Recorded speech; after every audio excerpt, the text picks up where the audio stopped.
সাফ আন্ডার 20 চ্যাম্পিয়নশিপের ফাইনালে বাংলাদেশ ইন্ডিয়াকে হারিয়ে যে জিতে নিল এইবারের 2026 সাফ আন্ডার 20 চ্যাম্পিয়নশিপ, সেজন্য বাংলাদেশ ফুটবল টিমকে মেনি মেনি মেনি কংগ্রেচুলেশনস। এবং আমরা কিন্তু ডিফেন্ডিং চ্যাম্পিয়ন হিসেবেই এই টুর্নামেন্টে এসেছিলাম, আবারও এই টুর্নামেন্টটা কিন্তু আমরা জিতে নিলাম, আমাদের করে নিলাম আমাদের চিরচেনা প্রতিপক্ষ ইন্ডিয়াকে হারিয়ে। এই টুর্নামেন্টটা বাংলাদেশ কিভাবে খেলেছে সেখানে অনেক পজিটিভস আছে, তার সাথে কিন্তু বেশিরভাগ অনেক সময় আমরা দেখেছি যে নেগেটিভভাবে সমালোচনা হতে বা অনেক বেশি আলোচনা ছিল। বাট ফাইনাল ম্যাচটার কথা যদি বলবো, বাংলাদেশ কি ফাইনাল ম্যাচটাতে সব থেকে ভালো ফুটবলটা খেলেছে?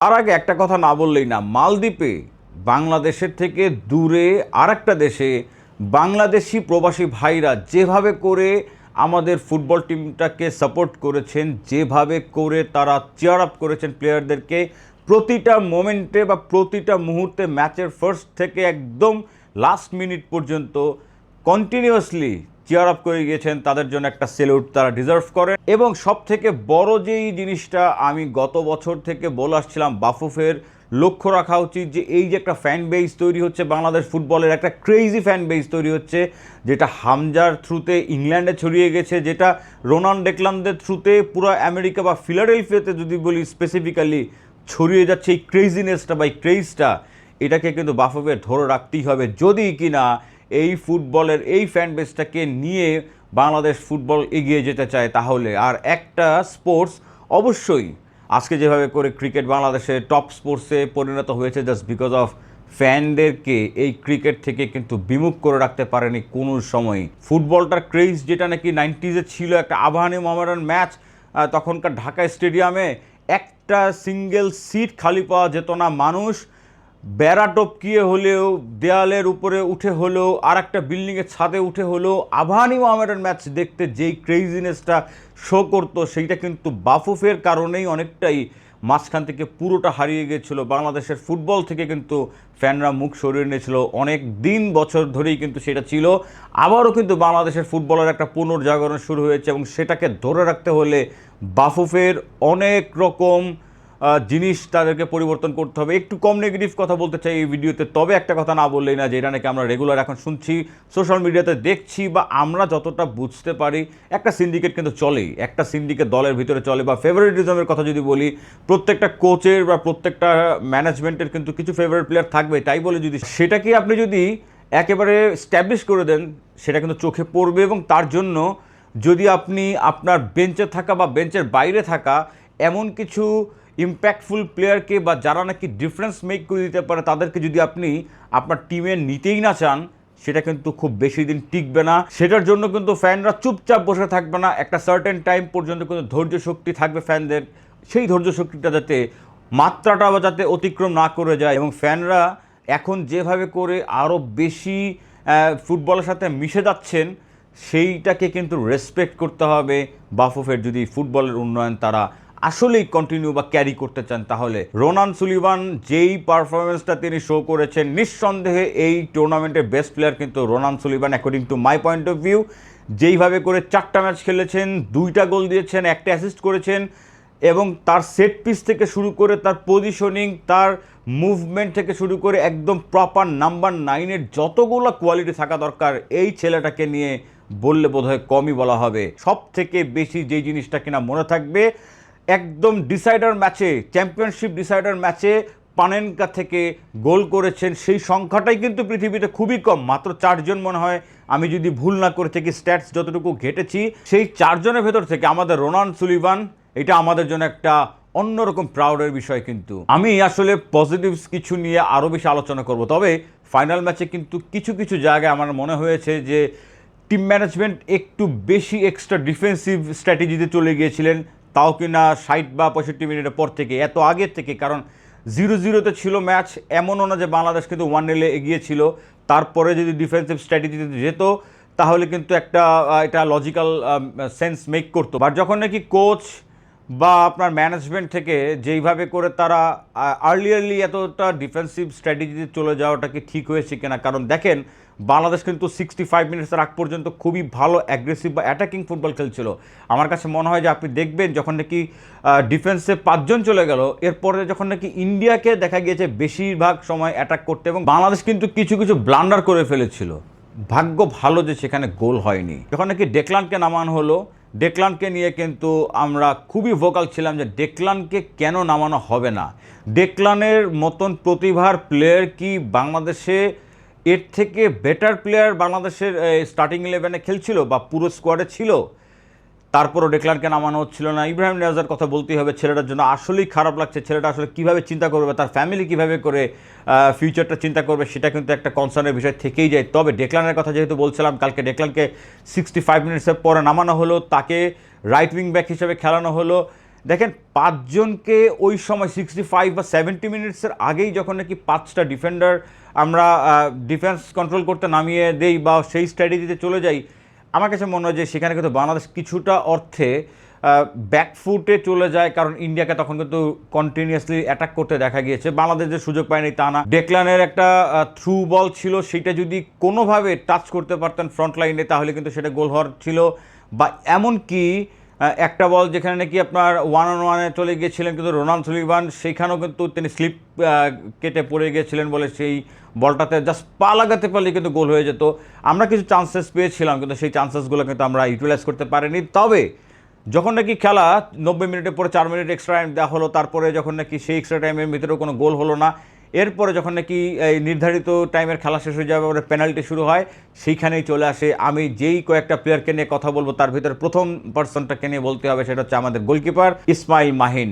এই ছেলেটার পোটেনশিয়াল খুবই ভালো, এই ছেলেটার দক্ষতা অনেক ভালো। ইভেন টু সাম এক্সটেন্ট আমার কাছে মনে হয় বাংলাদেশের যে এখন ন্যাশনাল টিমে যে মেহেদী হাসান শ্রাবণ বা আমি যদি বলি মিতুল মার্মা, এদের থেকেও কিন্তু কিছু কিছু আপনি ক্লোজলি যদি অবজার্ভ করে দেখেন তাহলে বুঝতেই পারবেন যারা নাকি ফুটবল বোদ্ধা রয়েছেন বা যারা নাকি ফুটবল লাভার রয়েছেন, খুব টেকনিক্যাল কিছু জিনিস দেখলে বুঝতে পারবেন যে এই মাহিনের কিন্তু কোয়ালিটি বা ক্যালিবার আমি বলবো না যে তাদের থেকে বেশি হয়ে গেছে এখনই, বাট তার কিন্তু সেই একটা ভিশন দেখা যাচ্ছে বা তার ভেতরে আমি সেই পটেনশিয়ালটা দেখতে পাচ্ছি যে তিনি কিন্তু চাইলেই এদেরকে ছাড়িয়ে যেতে পারেন খুব শিগগিরই বা খুব তাড়াতাড়ি, যদি একটা প্রপার গোলকিপিং কোচের সাথে তাকে রেগুলার এখন থেকে কাজ করানোর সুযোগ করে দেয় বাফুফে, বা তাকে নিয়ে যদি ফিউচার প্ল্যান করে, তাহলে মাহিনের কিন্তু সেই পোটেনশিয়াল আছে জাতীয় দলের মেইন কিপার হিসেবে খেলার। বিপ্লব দাদার সাথেও যদি রেখে মাহিনকে ট্রেন আপ করানো যায়, টেকনিক্যাল জিনিসগুলো নিয়ে কাজ করানো যায়,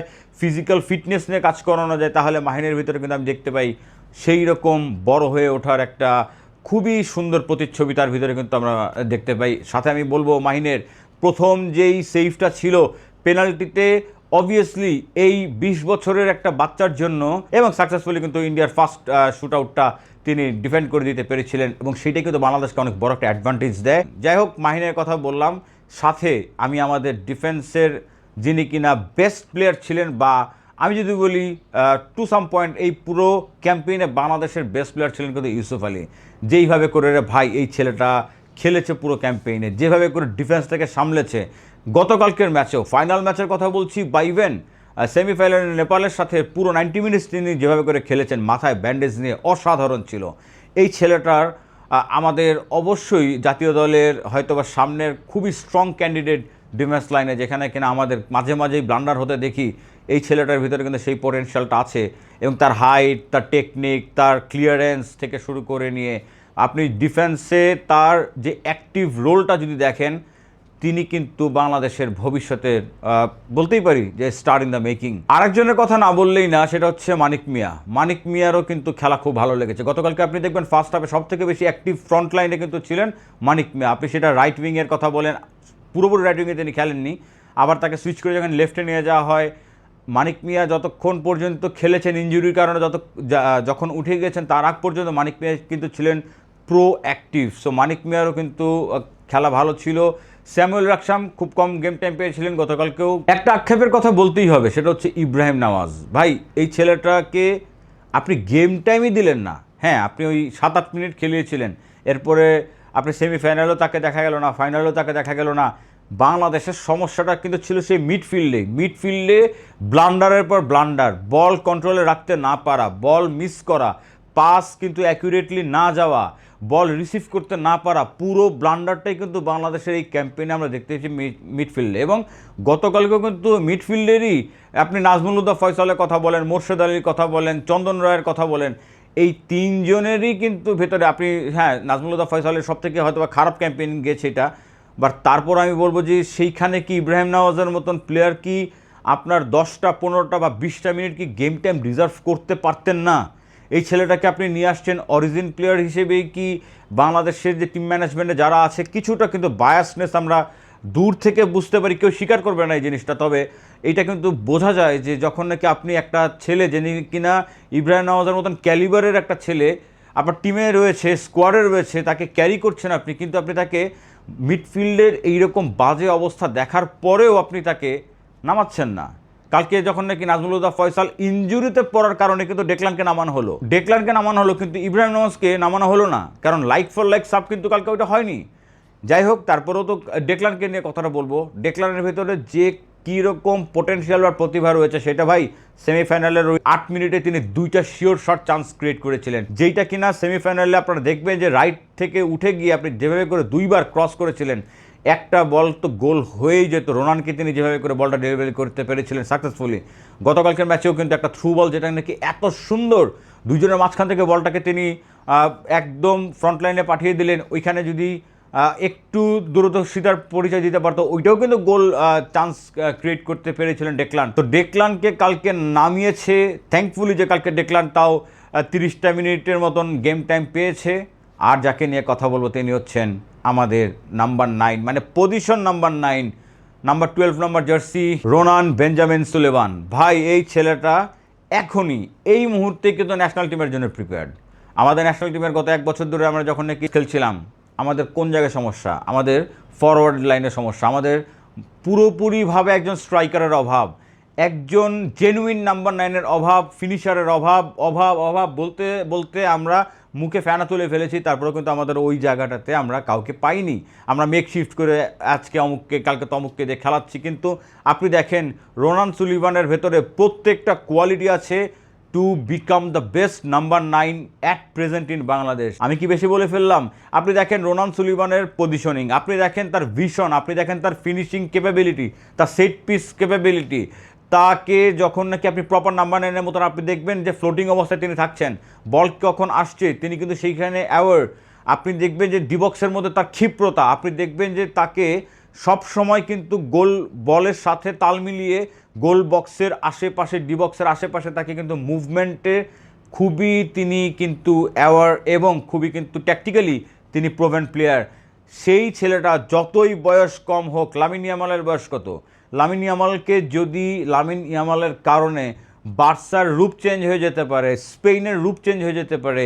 ইয়ামাল আসার পরে যদি স্পেনের র্যাঙ্কিংয়ে ইমপ্রুভ হতে পারে, তাহলে ওই লামিন ইয়ামাল যখন 17 বছর বয়সে ডেবু করে, তাহলে আমাদের রোনান সুলিভান 18-র পরে গিয়ে ডেবু করতে সমস্যা কি? এমন তো না যে বাংলাদেশ ন্যাশনাল টিমে রোনানের থেকে বেটার কোনো স্ট্রাইকার বা নাম্বার 9 আছে। আমাদের ওই নাম্বার 9-এতে সমস্যা। নেক্সট সাব চ্যাম্পিয়নশিপ যেটা নাকি ন্যাশনাল টিমের, যেটা নাকি অগাস্ট থেকে শুরু হবে, সেখানে আমাদের প্রপার স্কোয়াড বিল্ড আপ করতে হবে। সেইখানে কিন্তু বাফুফেকে একটা বেটার কোচ, বেটার কোয়ালিটি কোচকে আনতে হবে। সিন্ডিকেট সিস্টেমকে কিন্তু পুরোপুরিভাবে ধ্বংস করে দিতে হবে, না হলে এই রোনান বা তারপরে জায়ান হাকিম এদের মতন প্লেয়ার কীভাবে করে আসবে? এদের মতন প্লেয়ারকে নিতে হবে। ভাই বাঙালি মানে বাংলাদেশি মানে যার রক্তে বাংলাদেশের রক্ত রয়েছে তারাই বাংলাদেশি। সেখানে কোনো অরিজিন নাই, সেখানে কোনো দেশি বিদেশি নাই, কোনো ডিফারেন্সিয়েশন নাই, কোনো বর্ণভেদ হবে না। একটা পরিচয় হবে, সেটা হচ্ছে লাল সবুজের বাংলাদেশ। যারা কিনা বাংলাদেশি হিসেবে পরিচিত, আমরা বাংলাদেশ টিমটার জন্য খেলি। বুকে যখন নাকি সেই বাংলাদেশের ভালোবাসাটা নিয়ে, বুকে যখন নাকি এই বাংলাদেশের পতাকাটা থাকে, হাতে যখন নাকি বাংলাদেশের পতাকাটা নিয়ে যখন নাকি তারা উল্লাস করে বেড়ান ডেকলান সুলিভান এবং রোনাল্ড সুলিভান, তখন কি তারা অরিজিন হিসেবে আসেন নাকি তারা বাংলাদেশি হিসেবে নিজেকে পরিচিত করতে চান? একটাই কিন্তু পরিচয় তাদের, তারা বাংলাদেশি। সো তাদেরকে সেভাবেই করে ট্রিট করা হোক যেভাবে করে অন্য প্লেয়ারদেরকে ট্রিট করা হয়। তারাও কিন্তু একই পরিচয়ে পরিচিত হতে চান। এবং আপনাদেরকেও কিন্তু বাফুফের উদ্দেশ্যে বলছি যে আপনাদেরও উচিত হবে এই সিন্ডিকেট সিস্টেম, ওই বায়াসড ম্যানেজমেন্ট, এদেরকে কিন্তু সরিয়ে আপনাদেরকে একেবারে প্রপার একটা নিউট্রাল নন বায়াসড টিম ম্যানেজমেন্ট বানাতে হবে। কোচকে কিন্তু মেরুদণ্ড শক্ত কোচ লাগবে, যিনি কিনা কোনো রকম কোনো রেফারেন্স গাইড ছাড়া তার নিজের ভিশনে, তার নিজের বুদ্ধি পরিচয়ে একটা স্কোয়াড বিল্ড আপ করবেন, যেখানে কিনা রোনানের মতন প্লেয়ার আমার কাছে মনে হয় যে এখন থেকে রেডি ন্যাশনাল টিমে খেলার জন্য। আপনারা কি মনে করছেন অবশ্যই কমেন্ট বক্সে কিন্তু কমেন্ট করে জানাবেন। আর আজকে আমি এটাই বলবো, বাংলাদেশ জিতেছে, বাংলাদেশ জিততে থাকুক। বাংলাদেশের সামনে ন্যাশনাল টিমের যে সাব চ্যাম্পিয়নশিপটা আছে, যেটা শুনছিলাম যে হ্যাভিয়ার কাবরেরার আজকেই হয়তো বা বিদায় ঘন্টা বেজে গিয়েছে। মে মাসের ফার্স্ট উইক থেকে কিন্তু বাফুফে নতুন কোচ খোঁজার জন্য সেই মিশনে নেমে পড়েছে বা পড়বে বলে ঘোষণা দিয়েছে। সো আমরা আশা করবো যে একটা বেটার কোচ আসুক, বাংলাদেশের ন্যাশনাল টিমের সাব চ্যাম্পিয়নশিপটার জন্য অনেক বেশি শুভকামনা থাকবে। এবং এই যেই সাফটা আমরা খেলে আসলাম আন্ডার-20, এখান থেকে যেই ছেলেগুলোকে আমরা বললাম যে বেস্ট প্লেয়ার ছিল বা সব থেকে বেটারভাবে তারা নিজেদেরকে প্রেজেন্ট করতে পেরেছে বা এই ক্যাম্পেইনটা যাতে খুবই ভালো গিয়েছে, এই ছেলেদের প্রতি কিন্তু স্পেশাল নজর রাখতে হবে। Ismail Mahin, Yusuf Ali, Manik Mia, Declan, Ronan, Samuel রাকসাম, ইব্রাহিম নওয়াজ, সবাইকে নিয়ে কিন্তু কাজ করতে হবে। আশা করি এই ভিডিওটা আপনাদের কাছে ভালো লেগে থাকবে। যারা নাকি আমাকে নতুন দেখছেন, it's kind request, please make sure to subscribe my YouTube channel and follow my Facebook page. সবাই ভালো থাকবেন, দেখা হবে নেক্সট কোনো ভিডিওতে। ততক্ষণ পর্যন্ত আল্লাহ হাফেজ।